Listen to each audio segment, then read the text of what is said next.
Welcome everyone. Today we have our another new episode. This is very interesting topic, Journey to Mars. We have our world famous speakers, Mr. David Schumacher, Professor Edwards, my friend Mr. Matthew, Professor David Smith, and Mr. Anthony.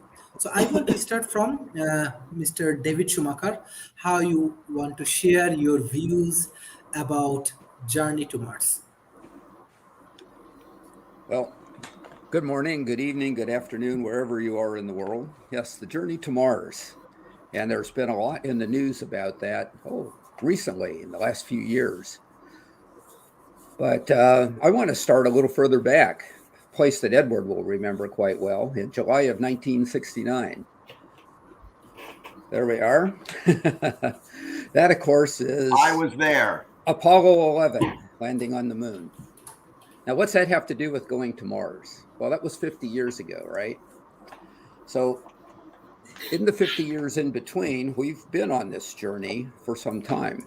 We went through the space shuttle era, learning about reusable vehicles and doing a lot of science on plants, animals, humans in space. More recently, many of us watched the first crewed Dragon flight to the International Space Station. By the way, the International Space Station has had residents on board continually for the last 20 years. So we've been in space now for quite some time. It hasn't all gone smoothly. There was two companies that were contracted for capsules to send cargo and crews to the moon. And we're still waiting on the Boeing Starliner to fly, which eventually it will, and then we'll have multi-private companies being able to take us to space. And this is good because we went through a period at the end of the space shuttle and before the Dragon crewed missions where all the astronauts were limited not only to one type of vessel but one country, and that was out of Russia, but we were able to keep going. So where do we go from here, and why are we doing it, and why am I interested in it? Project Artemis is going to be taking us back to the moon. We're going to see something fly there this year on uncrewed. That's what's scheduled. And in about 2 years, we should have our first crewed mission, and the first crewed mission on Artemis back to the moon will be a loop around the moon and back home. We've seen private space ventures with two different companies that can take people suborbital flights into space. And all of this has been done because there's something in the human spirit about exploration, something that really drives us towards innovation. Okay, there's the tip of why I'm interested in this, because I think innovation is the key to moving humanity forward. And it's done with private business being involved because of what we've learned from reusable vehicles and other innovative ideas along the way to drive costs down. That's allowing us to put more satellites into orbit around the Earth. That's allowing there to be more than one space station now flying in space. That's allowing there to be commercial space stations on the drawing board and should fly soon. So this journey to Mars is a journey of innovation. It's a journey of adventure, exploration, and it's something that really takes the human spirit in the right direction. We'll talk about some specifics about why all of this is important and why tying the private enterprise with government and with an external focus and what kind of innovation that drives for you and me every day here on Earth. For example, Edward's fond of picking up his cell phone and showing it, so I'll steal that from him and do that this morning. And I'll say that I hardly go anywhere anymore without using the global positioning system application in this phone to take me someplace, especially if it's through a heavy trafficked area or someplace that I've not been before. That's all available because of our journey outward and beyond. That's a great innovation, but also communications, weather, satellites and security satellites, as far as different governments being able to keep track of other governments. And I think that when that happens, we're all safer for it when we know what's going on out there. So exciting times ahead. And we're going to have a show here soon where we'll be talking about the first launch to Mars, which is a great destination where we can try and continue to expand on the innovation that we've been doing for the last 50 years. Thank you. Thank you, Professor Edward. Well, of course, obviously, I agree with everything David has said. I usually do. No big surprise there. But I'm going to approach this by answering 4 questions very quickly, well, 2 quickly and 1 a little bit slower. It's the who, when, how, and why. And the who is, as David indicated, initially, of course, people thought of space as a government program. And again, the Apollo 11 mission, by the way, I worked at NASA Goddard as a high school intern, and there's the flight plan that I had when I worked there. So I kept that for myself. It was a government program, and the engineering was very, very well done, and the coordination was very well done. And there's some excellent books on that. But the problem is that after Apollo, politics, as always has to be, got mixed up kind of in the discussion of what to do with space. So it wasn't an engineering problem that kept us from going to Mars. Wernher von Braun thought it was going to be in the 90s, late 80s, early 90s, that we'd be on Mars, and we weren't. And part of that was because of a lot of political conflicts. The public seems to have lost interest in Apollo, so they canceled the last 3 Apollo missions. The shuttle was a program that was meant to bring down the costs of going into space, making it reusable. In fact, the costs unfortunately went up, so it wasn't particularly efficient. The space station was proposed in the mid-1980s, possibly as a way to give the shuttle something to do. In other words, well, we'll just fly people to the space station. They can do experiments and all. Many scientists and researchers said that's not a good use of the money back in the mid-80s. It was supposed to cost $8 billion to get the space station up by the early 90s. It ended up costing $100 billion, and it wasn't up until recently. And what was really needed, and by the way, the other interesting thing was in 1989, on the 20th anniversary of the first moon landing, the first President Bush announced that, well, we would like to go to Mars. And he asked NASA to do a study to see how much it would cost to go to Mars. And NASA came back and said, about $450 billion, which is about $1 trillion in today's money. And Congress kind of said, no, thanks. And what was interesting is, and this is where we really get on to what's happening today about Mars, a guy who was working, I think he was at Boeing at the time, or Lockheed Martin, I can't remember right off which one, Robert Zuprin, did a little bit of research. And he came up with a very innovative way to go to Mars. And he costed it out using the same sort of calculations NASA would do. And he said, instead of $450 billion to go to Mars, we could do it for $20 or $30 billion. And came up with a very innovative model. For example, one of the biggest costs of flying in space is carrying your fuel. Every time you add a pound of fuel, you've got to add more fuel because you just added a pound of fuel. And it goes up exponentially like that. And so he says, well, first of all, why not put some unmanned landers on Mars first, use the carbon dioxide in the atmosphere to make methane and oxygen, which can be used as rocket fuel. So you don't have to carry your fuel there. So there, you cut incredible costs. Instead of going there very, very quickly and doing, sort of the footprints and flags, you stay there for 2 weeks and that's it. Why not stay there for a year, wait for the planets to come back in alignment and go back? That's how he came up with the calculation. And he founded in the late 1990s the Mars Society. I'm a founding member of that society. He wrote an excellent book for those of you who are very interested in Mars. Read The Case for Mars by Robert Zuprin. But the point is, he was putting forward an interesting and innovative approach. And the other thing that happened was we were finally getting to the point where people understood that private parties can do space stuff, that space is a place, not just a government program. I was working with a coalition back at that time, I met Elon Musk back in the early 90s when no one knew who he was. It was a conference about space, and he had these great plans. And guess what? He actually has done some of that stuff. So the point is, the who is going to probably be private parties. I suspect it will be Elon Musk, and I suspect it's going to be in partnership with some of the government agencies, NASA, perhaps the European Space Agency. He's been looking at others as well. I suspect it's going to be for the who, probably an international crew. Certainly Americans will be leading, but certainly international. The when, probably in the next decade. He's saying 2024, but we'll see. The how, I want to just mention this. I hear a lot of criticisms about Mars, going to Mars, and people saying, well, what about this? And what about that? And well, what about the radiation? There's a whole discussion about radiation. And you know what? People ask the same thing about going to the moon. People ask the same thing about all these sort of things. That's what human beings do. We figure these things out. And that comes up to the why.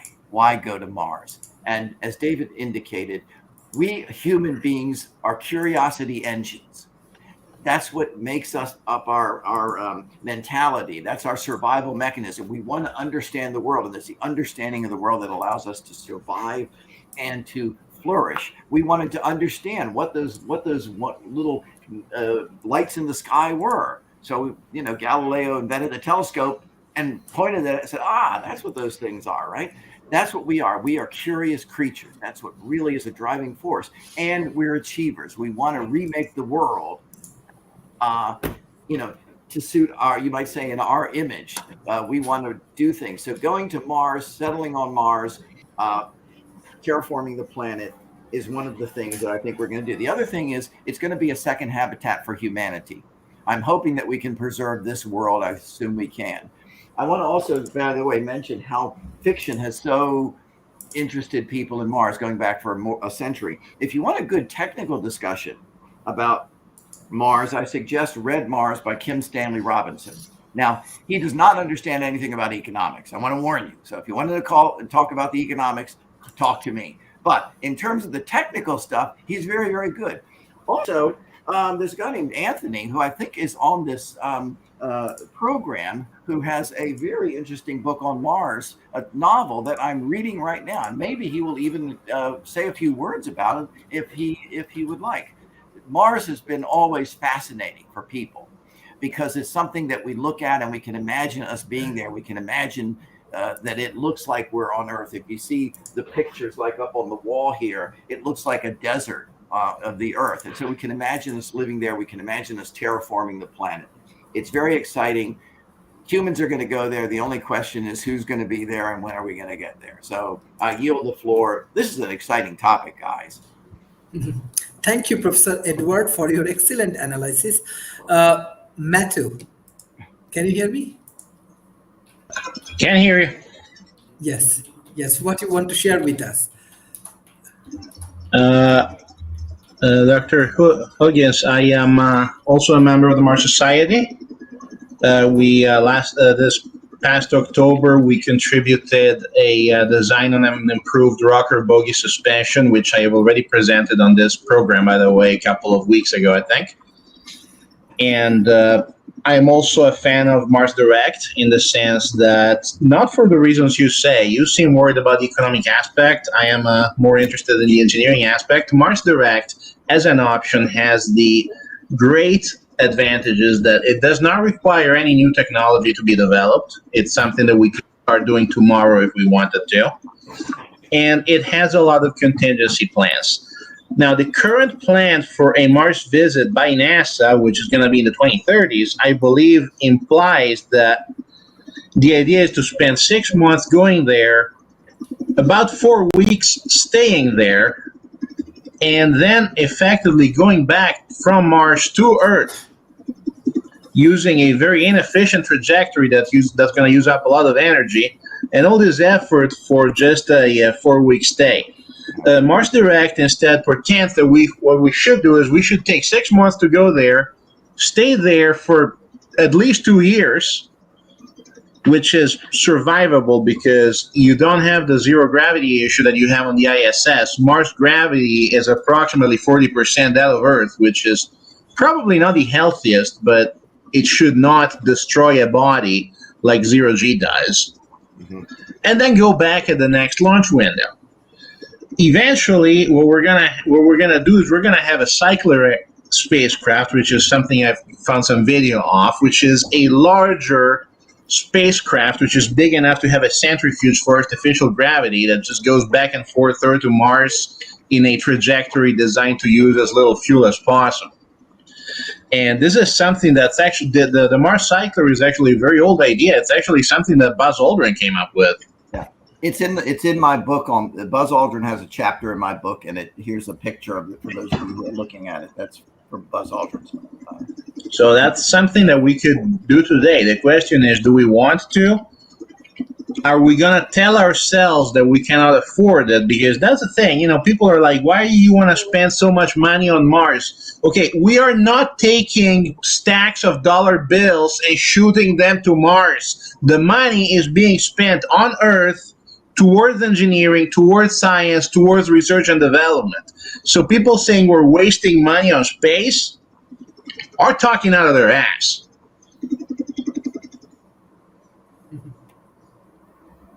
Thank you, Professor David Smith. Well, I would like to go ahead and raise my hand to be on this ship to Mars and get in line. Now, Mars has always fascinated us, and you know there are some very interesting opinions on it. The very first rover we had land on Mars back then. One of the experiments, which was discounted later on, actually, in hindsight, proved that there was a semblance of life on there. There's an experiment called label release, which was to test the Mars Society for organic matter. It passed the test back then that said yes, but then it was not being able to repeat it in the same place, and they discounted it. And so I see us being fascinated about it, Mars, from a long time ago. What's interesting too, and some of the questions as they're going, is depending on the trajectory path and things you use, as been mentioned, there's a wide variety of times it can take to get to Mars. You know, the current thought as you begin to look at how to get there is, if you look at SpaceX, they're saying it was going to take 6 or 7 months to get to Mars and begin to go there. To me, the Mars itself is fascinating. You know, the length of the day on Mars is about the same as ours. It's only 37 minutes longer, but the force of gravity on Mars is only 38% of what's on Earth today. So, you know, I would like to go there and be able to lift and do things I couldn't do here. You know, the question about breathing the air on Mars, Mars is primarily a CO2 atmosphere. And while we can extract things from it, humans are going to need supplemental oxygen and things while we're there to live and work, and particularly the more we work. But to me, Mars helps us begin to understand how to become a multiple planet society. It is an excellent step towards that.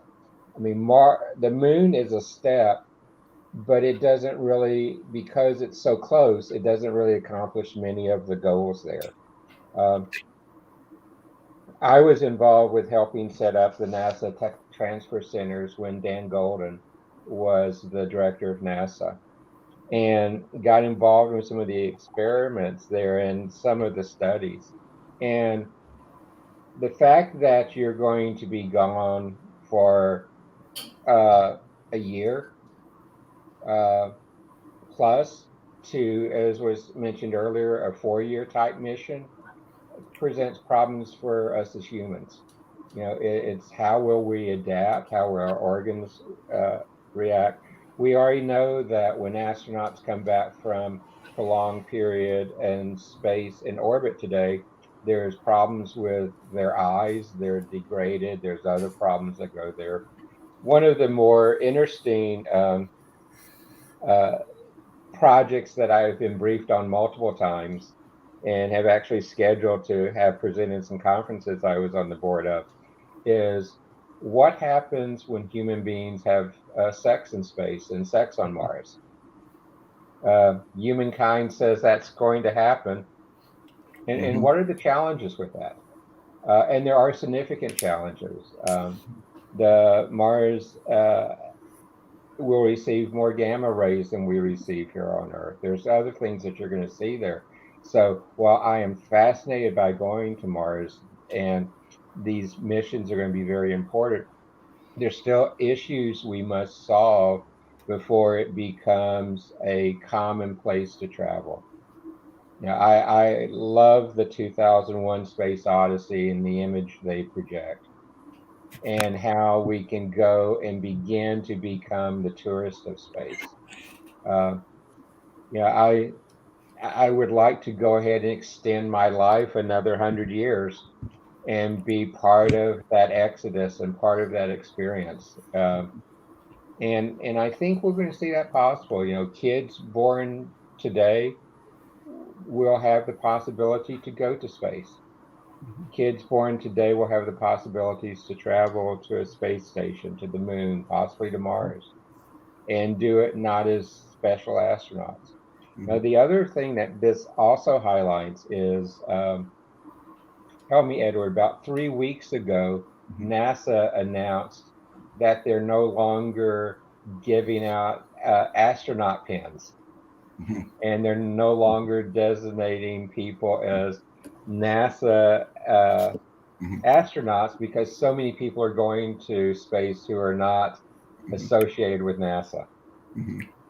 And so with NASA making that shift, to me, and with the fact that commercial companies are the ones that are leading the way to Mars without government funding, says that we've passed an inflection point. And that the inflection point points towards the commercialization of the travel to Mars. And as we start the commercialization, even before we set foot on Mars, it's going to open the door for entrepreneurship as we land on Mars too.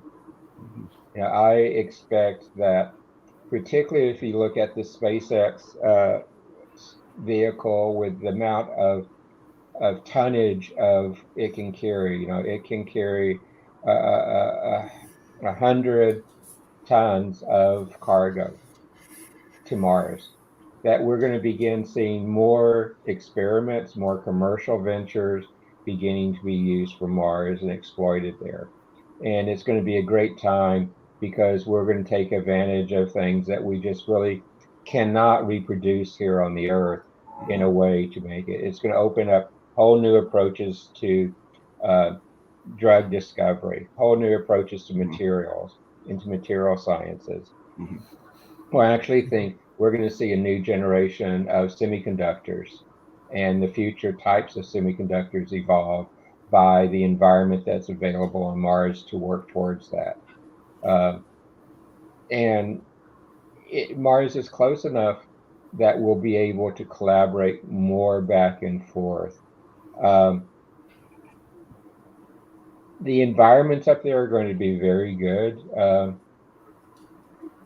And I think we can come there, and it's going to be good to be a multi-planet race finally. So, Sharif, thank you for having me part of this. Thank you, Professor David Smith. We have our another writers. I think he has different view about Mars, Mr. Anthony. Greetings to all. Yes, I'm a science fiction author, and Edward is reading my book at the moment. It does get quite technical towards the end, so read on and let me know once you've completed it. Thank you. Yes, we are the consciousness of the universe. Absolutely. Within the very fabric of man, we have this desire to conquer the stars, and this is the propulsive force forward for man to go and achieve greatness. We are the consciousness of the universe, so it is imperative that we reach Mars and conquer Mars. I'll start with that. Away from that, within my science fiction books and science books, I tackle the problem of radiation, ultraviolet light, gamma rays on Mars. This is something that we need to consider desperately. The reason is obviously the effects on the human body of gamma rays and ultraviolet light and so forth. The radiation is disastrous for the human body. So how can we bypass this problem? Incidentally, Mars lacks a magnetosphere.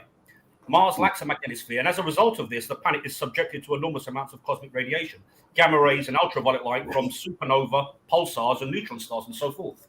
So one of the ways we can actually bypass this problem would be to actually build domes on Mars made from special alloys that repel deadly cosmic radiation. Also to use robotics, AI, to work on the planet while man is actually shielded within these domes that have the capacity to repel deadly, lethal cosmic radiation. Incidentally, Mars's magnetosphere was wiped out as a result of the slowing of its magnetic core, its iron core, and so forth. Another problem as well is once we've produced an atmosphere on Mars, solar winds could eat away at the atmosphere produced. Solar winds are constantly eating away at Mars's upper atmosphere and ionosphere. So once we produce an atmosphere on Mars, we could still have the same problem, solar winds eating away at the atmosphere. So one of the ways would be to bypass this problem, would be to have a giant magnetic shield launched into space that would help repel some of these solar wind erosion processes. And I believe that NASA have actually discussed this whole matter. I'm not sure where they've got to at this stage, but having a giant magnetic shield launched into space could help nullify some of these solar wind erosion processes. So if we want to retain an atmosphere, we would certainly need something like that. No question about that. Because obviously Mars's atmosphere would be bombarded with radiation and solar winds and so forth, and the atmosphere would be eaten away. Not to mention that gravity and atmosphere intercombined. In order to retain a gravitational field, you need, in order to retain an atmosphere, you need a certain gravitational field. Mars's gravity is so weak that we could lose the atmosphere over time. So this is another problem we need to consider. And one of the ways is to keep the atmosphere very warm. This would help replenish and maintain the atmosphere. So gravity and atmosphere are intercombined. In order to retain an atmosphere, you need a certain gravitational field. Mars's gravity is very weak, so over time we could lose the atmosphere on Mars. So this is something, again, that we need to consider. Very much so. So these are some of the things that I highlight. In terms of terraforming, we could do this through orbital mirrors, maximizing sunlight absorption, reducing the planet's albedo, maximizing sunlight absorption. We could heat the planet over time, create enormous amounts of heat on the planet, and so forth. Also, the importation of hydrocarbons, releasing enormous amounts of methane, ammonia into the atmosphere to initiate the greenhouse effect, is another way in terms of terraforming. Redirecting asteroids and comets to strike into its surface, and also the introduction of algae. The introduction of algae helps break down carbon dioxide and produces oxygen and so forth, and also traps a lot of sunlight, reducing the planet's albedo. So it's actually key. Reducing the planet's albedo is actually key in terms of maximizing sunlight absorption and so forth. Now, also the problems of a weak gravitational field pose enormous problems on the human body, biologically speaking, neurologically speaking, and so forth. So one of the ways to bypass that is once we have domes on Mars, through a centrifugal force, we can simulate an Earth-like gravity. So these are some of the ways that we could bypass the problem. And so these are some of the ideas that I introduce into my work, which Edward would discover in my novel. Yes, there it is. The Mars Time Project. So these are some of the things that we need to consider. I'd like to add something to that on the topic of fiction. One thing that has happened in the last few years is it used to be that when you went on Steam, look for a space video game, it would be some kind of, evolution of the Buck Rogers 1930s trope effect. And you jump in a F-14 with rockets strapped to it and go shoot aliens. What's happened in the last, I would say, 7 or 8 years is that there is this enormous amount of realistic space games now. You can get Kerbal Space Program, you can get Mars Horizon, which I'll get a screenshot of here. You can get Space Engineers. There are several strategy games specifically about a realistic colonization of Mars. You don't just, wave a magic wand and a terraforming cube appears. You have to do the math, like Anthony said. And that tells me that people are ready for this. People are ready to see the colonization of Mars not as some sci-fi thing, but as something that we can do, something that we're probably going to see. I'd like to take the time to answer a few questions real quick. So Anika wants to know, how long will the journey take to get to Mars? That depends entirely on how Mars and Earth are located with respect to each other. Generally speaking, the best time to go to Mars or come back happens once every 18 months, roughly, and it's going to take about 6 months to get there, which sounds like a long time, but if you think about it, even just 130 years ago, in the 1890s, when your great-grandfather was born, when your grandfather was born for some of us, that's how long it took, for example, to go from the UK to Australia. It is the kind of journey that people would undertake because they thought, hey, I can go to America, I can go to Australia, I can improve my quality of life going to the frontier.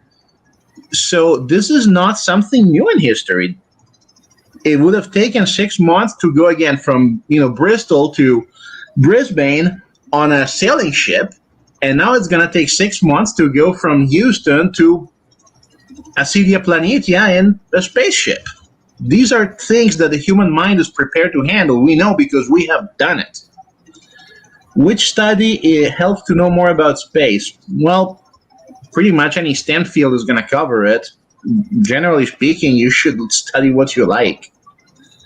At this point, it's what we do in space, be it GPS, be it the James Webb Telescope, be it camera telescopes, be it Starlinks. At this point, what we do in space as a species affects our daily lives. So pretty much any technical field will have to cover some of it. Jason has a bunch of questions. Considering existential risk to humankind, how essential is it for us to become a two-planet species?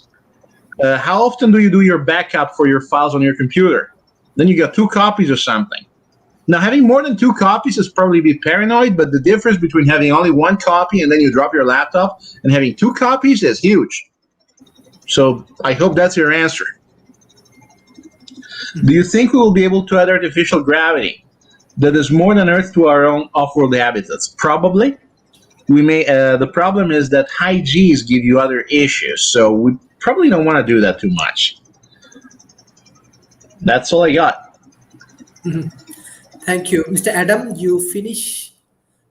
Okay. Thank you. There are more questions. I think that our speakers, if you want, from the audience, you can take the questions and you can give the answer. But beside that,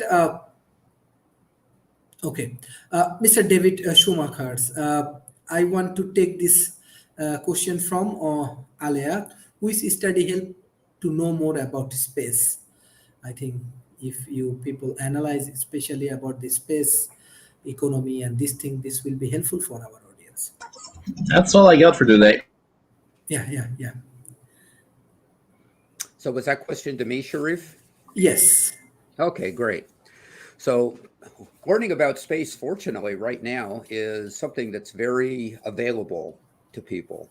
You can learn about space through Anthony's books, for example, but you can also learn about space by going to the SpaceX website, by going to the NASA website, by going into YouTube and looking for credible sources of information as far as space, human adaptation to space, innovation in space.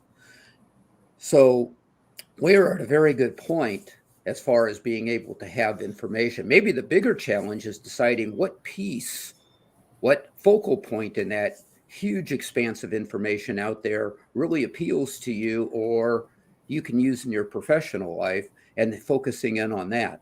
Once you find that, then you can start to drill down to what interests you and perhaps what might even motivate you to join in the innovative pursuit of conquering many of these problems. There's been talk on this, talk this morning already about people complaining about we should be working on things on Earth versus things in space, costs of things. This always comes up in the discussion. I actually like those discussions because it gives us an opportunity then to talk about how anything that sparks the human mind towards innovation helps bring us further along. I mentioned GPS earlier, but really, that's just one of the things. If you look at Elon Musk, his name always comes up when we're talking about this. If you look at what he's been doing with the different companies that he's part of, all of this leads to the grand vision of space, and it becomes unified.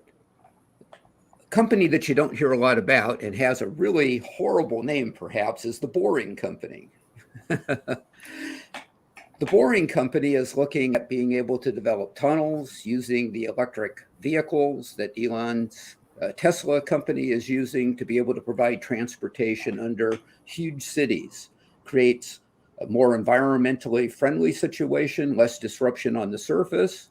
What's that got to do with Mars? We were talking about radiation and building habitats there. And one of the ways to build habitats there is by the use of these boring machines that, once perfected on Earth, can be used there to be able to create networks of cities, networks of factories. What about, I already mentioned Tesla, what about Starlink? Do you realize that we're reaping the benefits of the satellite technology here on Earth for the same satellite type constellations that will surround Mars to provide Mars's interconnected communications capabilities. And we will do a long haul point between the internet on Mars and the internet on Earth. And not only will we be a multiplanetary species, we'll have a multiplanetary communication system.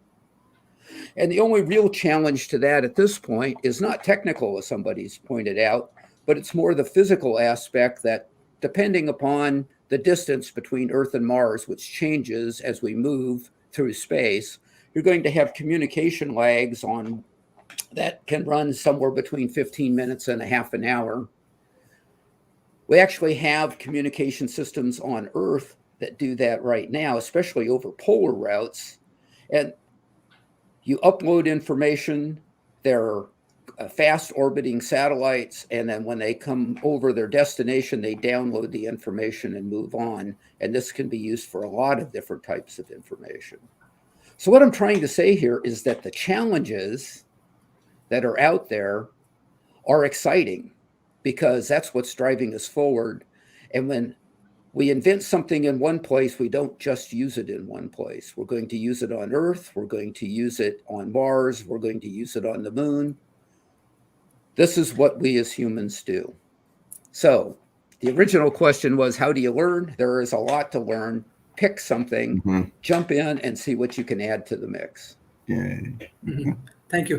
Professor Edward, I know that you have many interesting points you want to share with our audience, especially NASA and different organizations, those who are doing research on that particular area. What is the economical intentions, that how they get benefit from this kind of initiative, this kind of project, if you share for our audience? Well, I think David has made some very good points. By the way, I believe the guy who's now the head of Elon Musk's Boring Company used to be one of their top rocket scientists, because I knew the guy, and he would actually tell me, explain to me how Elon could, since you mentioned government agencies, how Elon would cut like 6 months off of something because it was his money, speaking of economics. And, for example, the example I've given before is, in one of his early rockets, the big nozzles at the bottom, they found a little 6-inch crack. And if it had been NASA, they would have taken 6 months and committees and everything to discuss it, and so everyone can cover their, tushies about it. And they went to Elon and they said, we got this little 6-inch crack at the bottom. And Elon says, well, wait a minute. If you just cut 6 inches off that nozzle, would it make a big difference? And the rocket scientists kind of talked among themselves. Yeah, probably not. He said, okay, go ahead and do it. So that's one of the nice things about having a private company, is they can make decisions. They don't have to answer to Congress and to bureaucrats and so on and so forth. So it's a little bit more flexibility there. In terms of the economics, I think it's not exactly the right question to ask, well, what are the trade-offs, or what are the benefits? For example, a lot of people said, well, with Apollo, they invented all sorts of cool stuff that was helpful. They invented Tang, which was an orange drink. They didn't do that, actually, but that's the thing.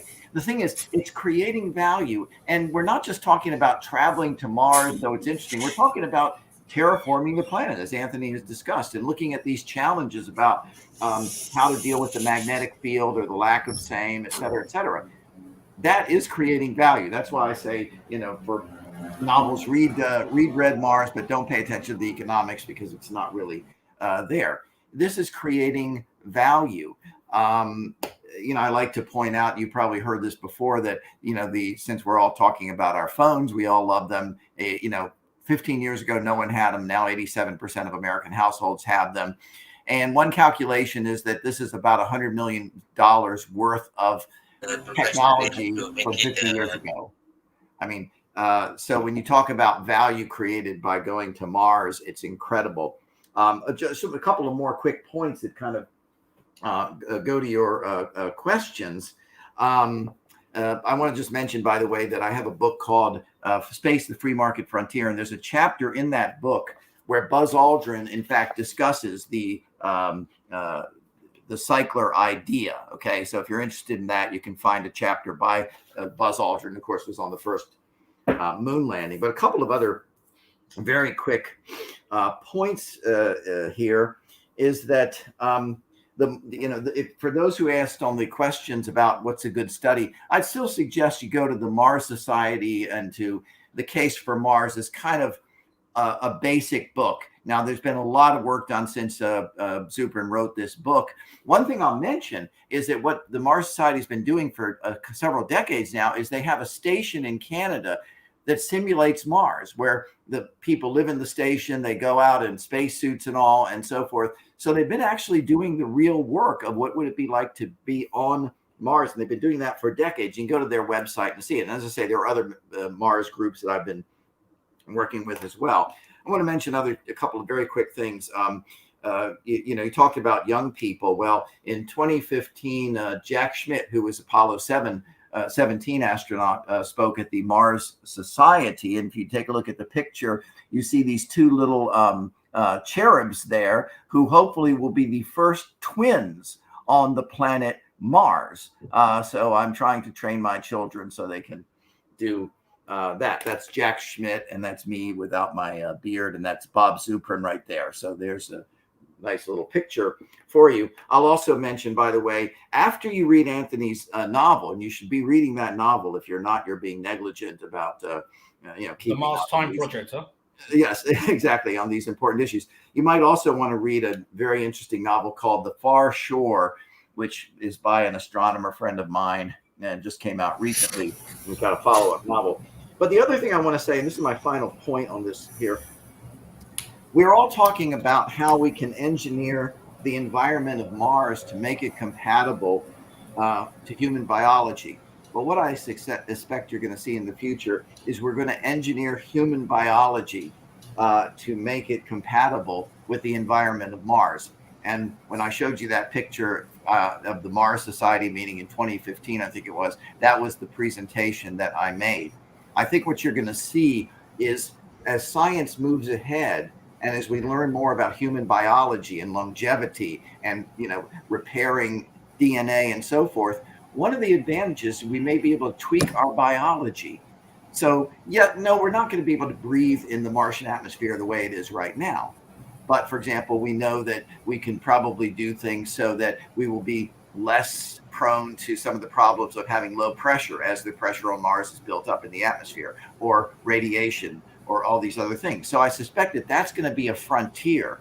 It's not going to be in the next decade or two, but maybe a little bit longer, where we will actually start engineering biology for people who are settled on Mars so that their biology will be more compatible with Martian environment rather than the other way around. By the way, I did a couple of papers on Martian economics and Martian government for the first Mars Society event. So if any of you are interested, I can obviously point you to those papers that I did. Thank you, Professor David Smith. Especially you have engagement with government, with corporation, and even in academia. My questions to you, definitely this kind of project is visionary. But what is your observation from developing countries, universities, they should do research in that area, or government should focus on in this space industry? What will be the benefit for the developing world if they focus in that particular area?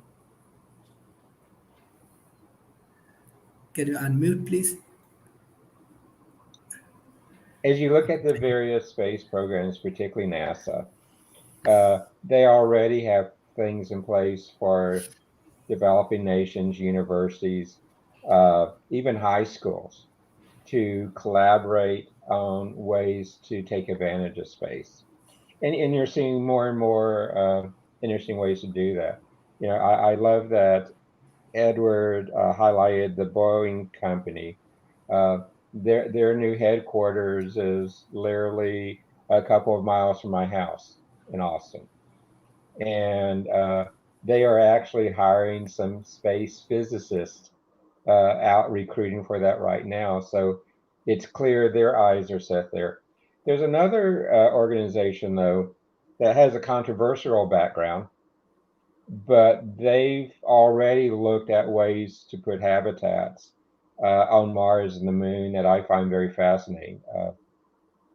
The organization's called Bigelow Aerospace, and he actually has had launched into space a fabric space station that has been shown to be able to survive with the space degrees. And they've looked at some advanced materials where the materials are made up of strands of copper, silver, gold, graphene, other things like that, which actually show it can help block some of the cosmic radiation and other radiations and things like that. And NASA actually gave Bigelow Aerospace some rights to mine on the moon, which I found was real interesting to there. So you're seeing those already put in place. Yeah. But I think the habitats that we can put together on Mars, the moon, other places are the material science is actually going a long ways down to make that very doable, and it's not a big issue at this time. But what's interesting is I'm very good friends with two of Bigelow's advisors, and in his plans for the Mars habitats, they have labs which are going to be like the co-working space, like we have now here. And they're envisioning that in addition to the plain habitat area, the science area, the living, the warehouses, there's actually going to be places where you can rent out experimental space on Mars. Just like you would go into an incubator today, an accelerator, a co-working space, and do it here. So for your question, Sharif, I think there's going to be a lot of opportunities. And again, if you look at the people who are taking the leads, if you look at Elon Musk with both SpaceX and Boring, if you look at what Jeff Bezos' organization's doing, and his new chief engineer, there's actually a very good friend of mine who used to be with Lockheed Martin out in Area 51 and stuff like that. They are putting in place plans that can begin to do it. The real goal, though, with Mars is as we begin to establish habitats, we'll begin to establish other points to get there too. You see the new telescope being launched to the L2 position. Well, we might have a way space station at L2 eventually that could be a space hotel. That could be used to jump off to go to Mars, to jump off to go to other places too. And I can tell you from people I know, there's work already being done to plan that. Same thing, other people I know, there's a group who is already designing a hotel for Mars. Not the habitat that we're talking about in the SpaceX trips and others to Mars, but more of a commercial establishment. in there. So where there are new frontiers, the human spirit, the human mind will look at how to innovate there. The hallmark of not only space exploration, but going back to the times of Christopher Columbus and others like that, going back to the times the Vikings struck out around the world, going back even further than that. It's always been our ability to answer questions we couldn't answer, to seek innovations we have not had, and to experience new things to help advance humanity. And, I see Mars as a perfect catalyst for all of those. Hey, David, a quick question, because I visited the facility in Las Vegas, Bigelow's facility. He shut down during the pandemic. Do you know if he started up again? I know that he shut down during that whole time. I don't know if he started up. He did, and he just sold his other facility during that as well, too. Okay, let me just come back to the name of that one. He sold Skinwalker last year, which he had owned out there. But I know with some of the work, Hal Patoff, which you might know, Edward, good friend of mine, he lives not far from me, and his lab's close to me here in Austin, is one of the advisors with Bigelow's. Edward, you might know him he ran the remote viewing project for the government back when he was at Stanford Research Lab. But he works closely with Bigelow and others, him and Green and some others that I know. But I believe he has opened back up. Oh, good. But most of his work was being done not actually in that center.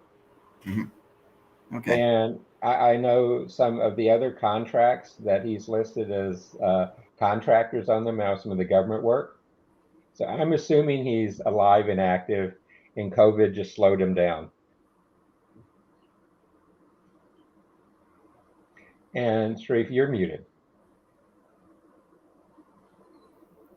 Yes, excellent, Professor David Smith. Definitely, we will follow your guideline. Actually, World Talent Economy Forums, we are working in real life projects. We are helping different government from the developing world and the corporations. We have other initiative, School of Talent Economy, Asia Research and Development Institute. So anyone who want to contribute in the development economy, you can contribute. We are creating job opportunity from the developing worlds. Last time we did our projects with collated lab in Rwanda. So we are creating 600 job opportunity for them in Oxford University hospitals and Cambridge University hospitals. So we try to make a real life projects beside the dialogue. So anyone interested to join in our initiative, you can. And another important thing is, I always want to say it's a translate. I want to ask this question, Mr. Anthony, because you are a writer. I know many of our speaker, they are writers. They have different books. So I always encourage like translate your book, maybe in Malaya language, maybe in Chinese language, maybe in the Indian language or Bangla language. This will be very, very helpful, because even recently we are doing a projects with Singapore utilities department, government departments. We also help them to translate their language and everything. This is very important. So this is also another initiative of World Talent Economy Forum, because if you want to engage with more people, I know that you have a very high quality books and everything, but if you translate it and if you reach more people, it will be more effective. So we have different kind of visionary projects. We need all of your support and contribution. Anyone want to offer courses, they can go through School of Talent Economy. Anyone want to do research with the World Talent Economy Forum, they can use Asia Research and Development Institute. So these are the way we can collaborate, and we can do real time work, because we need to work together. There is no choice. we need to learn, we need to improve many things. So your support is important, Mr. Anthony. I know that you are also writers. This is one of our advice. You can translate your books and share it with the developing worlds. Maybe you get more Absolutely. audience and more people. Yes. What do you want Absolutely. to share? Some views about your book? Yeah. Well, I mean, as I've mentioned with the book that Edward is reading now, Terraforming the Planet and bypassing the problems, as I've mentioned again, the problem of radiation. This is a major problem. Ultraviolet light, gamma rays from supernova, pulsars, or neutron stars. The radiation on Mars is severe. So we would have to build domes from special alloys that are able to repel deadly cosmic radiation because of the radiation intensity. And as I said, solar winds as well. Solar winds are constantly eating away at Mars's upper atmosphere and ionosphere. So once we create an atmosphere on Mars, solar winds would eat away and tear away at the atmosphere. So one of the ways that I've mentioned, and NASA have been speaking about, would be to launch a giant magnetic shield into space to nullify some of these solar wind erosion processes. So once we create an atmosphere on Mars, we can retain that atmosphere through this giant magnetic shield, which NASA have been speaking about. But again, the problem of the weak gravitational field on Mars. Once we create an atmosphere on Mars, we could lose that atmosphere on Mars because of the weak gravity. So these are some of the things that we need to really, really think about in terms of science and engineering that will go into colonizing Mars and making Mars home one day for man. So these are things that I tackle extensively in my work, aside from the fictional side as well. Of course, we can generate electricity on Mars through electrolysis. DC current through a water solution, you separate oxygen atoms from hydrogen atoms, you pump hydrogen into a fuel cell, recombine with oxygen, you generate electricity. So through electrolysis, we can generate electricity and so forth. So, and now away from that, more of the philosophical implications. What will become of man? Now metaphysics. What is man? Once man is born on Mars, will he lose his humanity and be deemed nothing but a Martian? So what is it to be human? Is some of the other things that I bring into my work in terms of, the philosophical implications of us being on Mars. What will become of man? Will we lose our humanity altogether? So these are some of the other angles I tackle from a more of a metaphysical perspective. But in terms of actually colonizing Mars and terraforming Mars, we need to consider the problem of gamma rays and ultraviolet light from supernova explosions, pulsars and neutron stars and so forth. The lack of a magnetosphere on Mars means that the planet is bombarded with a lot of radiation. This is a major problem. And the reason why Mars's magnetosphere was wiped out is because of the slowing of its magnetic core. The slowing of Mars's magnetic core, iron core, has wiped out Mars's magnetosphere. So the planet is bombarded with cosmic radiation. So it's imperative that if we're going to call Mars home, that we build domes on Mars that are able to repel radiation. And actually to use robotics, artificial intelligence, to actually help colonize the planet in those deadly environments while we're shielded within the domes. To use robotics and AI in the future to actually help colonize and build the planet, as it were. So we can use artificial intelligence to do the dirty work for man while we're protected within these domes that have the capacity to repel deadly lethal cosmic radiation and so forth. So these are some of the things I tackle. But again, one of the philosophical implications that I deal with is metaphysics. What is it to be human? Will we lose our humanity on Mars once we are on Mars and be deemed nothing but a Martian? So these are some also the philosophical implications that I bring into my work. Thank you. Mr. Adam, you are also supporting our World Talent Economy Forum. So what is your advice specifically if we want to do more research in that area? Thank you, Sharif. Happy New Year, everybody. So, yeah, Journey to Mars is a good topic. It's one I've been thinking quite a bit about recently, with people in the newspapers and the news. So I always thought people who criticize individuals like Bezos for going into space and Musk for setting his sights on Mars really told on themselves for their limited scope and lack of vision. And these kinds of achievements are soiled with tabloid sensationalism and social media mediocrity, which is frustrating. I mean, I'm pretty sure Bezos doesn't give a damn that his rocket is a funny shape, and which was a tabloid mundanity I saw being flung around Facebook and the He most certainly doesn't give a damn about the opinions of faceless masses and what they think he should do with all of his billions. I mean, the everyman or the everywoman and the millionaire billionaire inhabit the same planet, but live in two very different worlds. You know, the billionaire and the ordinary person are both human, but almost two different species sometimes because their lifestyles are so radically different. But yeah, like I said, there are two extremes on the spectrum, and there is such a massive chasm between them, separating them, that neither side, neither group has the right to tell the other what to do with money, with their money or any money at all. I think, you know, a millionaire or billionaire shouldn't preach at the masses from up high about what they should do with their money, and vice versa. The common man and woman should not demand how someone super rich what they should do with their money either, since the world of the super rich is so different from people at the bottom of the hierarchy that it doesn't make much sense for them to try and do that because they wouldn't know any different. We've seen a lot of both forms of criticism aimed at both of these demographics. People from up high demanding that the average person make all these sacrifices and punitive lifestyle changes using appeals to empathy and virtue and clout, when ordinary people are struggling to keep afloat day to day with the disadvantage of not having the same kinds of privileges that the very wealthy are blessed with. And on the other hand, by the same token, someone like me has no right to tell Jeff Bezos or Elon Musk to do this, to do that, to go into space, to not go into space, because it's not a world or lifestyle I know too much about beyond superficial appearances. But as already mentioned, the human being is intrepid, curious, audacious, grand, and we should unite and support our counterparts who have the right stuff needed to go up into space or to the moon or to Mars.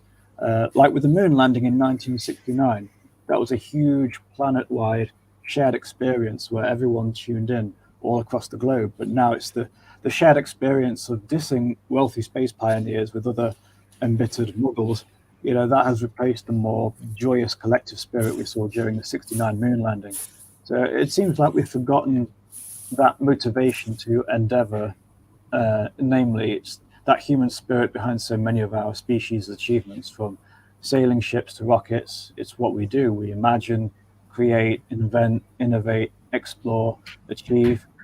But ordinary people can contribute to saving the planet, living greener, reducing their carbon footprint, supporting humanitarian projects, whilst still at the same time being invested in sectors of society that take our most talented, courageous and skilled professionals and specialists up into space and beyond, and Mars. They're not mutually exclusive. You don't need to support just one and poo-poo the other at the same time. But I do suspect that people who are anti-space and anti-Mars are just projecting some jealousy of wealth or atrophied vision and imagination, a kind of reverse snobbery, if you will. But in my mind, it makes the most sense. Humans are restless self-improvers, goal achievers. So, of course, at some point in history, there will be billionaires. That is something that can't be stopped. And money and wealth are not ends in themselves for every person. They certainly are for some people, many people. But above money, there are other forms of wealth and achievement, some of which become unlocked and revealed after a certain financial escape velocity, which includes projects and endeavors like space projects, indefinite biological lifespans, exploration of other worlds. And you can also frame it this way: why do people go into space? Why? For the same reason psychonauts use substances like psychedelics, because it's there, and more esoterically, because these objects and lands of awe, wonder, discovery, they all want to be climbed, explored, discovered, mapped. Mountains want to be climbed, oceans want to be dived into, and exoplanets want to be telescoped. So yeah, those are my thoughts today. Thank you. Thank you. This is really great discussion. I request all of our audience, please share our content with your government, corporation, and academy. And thank you all of our speaker for joining today's session. I directly want to go for the concluding remarks. Mr. David Schumacher, what's your concluding remarks for today? Innovation. We just can't keep from doing it. It's just something what people do, as Mr. Adam was saying. So the human spirit thrives on challenges. It thrives on a big picture where we can work together. This isn't if we're going to go to Mars. It's more of a matter of when and how and who it's going to be, to go back and talk about what Edward was saying at the very beginning. Someone's going to do this. The deputy director of the PLA, China's military's equipment development department, a lieutenant general, in 1979 is quoted as saying that it's of strategic importance for the great rejuvenation of China. And he's talking about cislunar space. He's also talking about going on to Mars, and you can see what they've been doing there. They can see the reality of how this will make China better. So think about that. That isn't just limited to China. It's not limited to the United States. It's not limited to Europe. It's something for all of us to consider. Someone's going to go and develop this. The people that go and develop, the first ones that are there, set the agenda, they set the rules, they grab the territory that's most beneficial to them. So if you need some driving factor above and beyond curiosity and the innate human experience, there's another reason to go there, because someone will go. Let it be us. Let it be the people that have the vision that we want for a good and enduring future. That's another great show, Sharif. Thank you. Thank you. Thank you, Professor David Schumacher, for your continuous support for World Talent Economy Forum. Professor David Smith. I agree 1,000% with what David said. There is so much opportunity there that we should be able to be there to help shape the dialogue, to help shape the elements. And like I said, I would personally like to sign up and be there. I mean, 38% of the gravity means I have my strength back in my 20s. And, I smile about that, but I can see some real advantages that as we begin to age, to actually go to places like Mars, and be able to do things there and to be able to work in manners like that. But more importantly than that, the fact that we become a multi-planet race with the challenges we face, with the climate challenges, with near space objects getting in the press again, with the fact that the orbit around the Earth is getting so congested, it's going to become increasingly harder to launch objects into space, particularly objects which have humans in them, because of the space junk. And, it's interesting looking at the 2 PRC space stations and the International Space Station and other objects in space. Not a week goes by that they're not having to be repositioned because of space junk. And that's only going to get worse, as we see by recent events, like what Russia did with blowing up one of their own just a couple weeks ago. So the ability to get out there, the ability to move the plane, the biggest energy hurdle of getting materials to space, getting materials to Mars, isn't the trip from Earth to the Mars. It's the trip from the surface to orbit. So the more we can do in orbit, if we can begin to launch vehicles towards Mars from orbit or from the moon without the penalty of leaving Earth's gravitational hold, it's going to make it more affordable, faster, and more commercial as we get there. The frontier here is wide open. I would just like to kind of be there, be able to sit up there in that chair, look towards Mars and say engage, and begin to go there. And David, you're laughing at me, but the quest to discover is innate. The quest to make a difference is innate. And Mars is our current next big frontier. Love to be part of it. Thank you. Thank you, Professor David Smith. Mr. Adam, what's your concluding remarks for today? Thank you very much. I didn't mean to sound too harsh when addressing people who are displeased with the contemporary space projects, but I remember growing up through the 90s, then the noughties, there was an air of disappointment and morose regret that the classic space projects and space races of the late 50s through the 60s and into the 70s, like with the Skylab and then the space shuttles in the 80s, that they were seemingly mothballed and scrapped and abandoned, and that it might be a long, long time before anyone else takes on that responsibility on that scale again. And now that we are doing that earlier than I expected, it's just rather frustrating to hear it being spoken ill of and giving these new projects a tainted reputation by people who are pearl clutching and a bit too righteous. But I'm thankful that it's happening anyway, and I find it very exciting. And hopefully I can get to go to space with all of you as well. That'd be great. So, yeah, don't leave me on Earth. Thank you. Mr. Anthony, what's your concluding remarks? Well, again, we are the consciousness of the universe. We have to colonize Mars. It's something in the very fabric of man, our desire to colonize the universe, to conquer the stars and so forth. So in terms of the whole idea of colonizing Mars, for me, it's something that we need to do. It's not something that has to remain within science fiction, but has to become a reality. We have the science, the mathematics, the physics, and the technology and the know-how to do so. So yes to Mars. And the whole idea is fascinating. Just the whole journey there. I mean, the distance between Earth and Mars is variable due to their elliptical orbits around the sun. So the whole thing is fascinating. The whole journey there is fascinating. So let's make it happen. Let's make it happen. Thank you, Mr. Anthony, Professor David Schumacher, Professor David Smith, my friend Mr. Adam, for your excellent contribution for World Talent Economy Forum. We want to contribute more.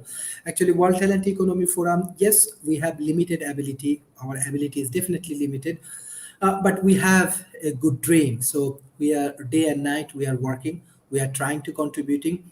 In this COVID-19 situation, two problems is massively happening in developing world. Number one, healthcare system. It's actually almost dying conditions, but we have to work hard. Number two, economical challenges is major challenges. World talent economy, when I started this journey, because I know the pain of developing worlds. I'm from developing world. The major things is we need to create a sustainable economic model for developing world, which is very important with modern science, engineering, and technology.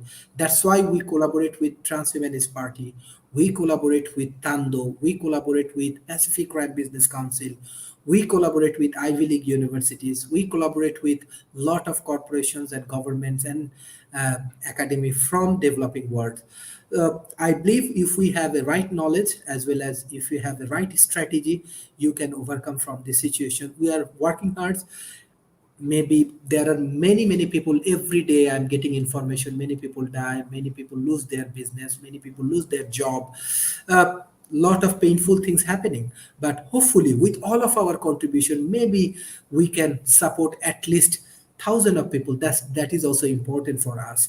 So yes, we are working very hard. Hopefully with your support we can change this world and we can support more. And this is also opportunity because this is new world. We can restructure, rebuild this new world. So thank you everyone for joining today's session. Tomorrow we have a debate. So hopefully this debate will be very interesting, and all of your contributions is really grateful. It's really important for all of our members of World Talent Economy Forum. Thank you. Bye bye and take care. Thank you. Thank you. Bye. Bye, y'all.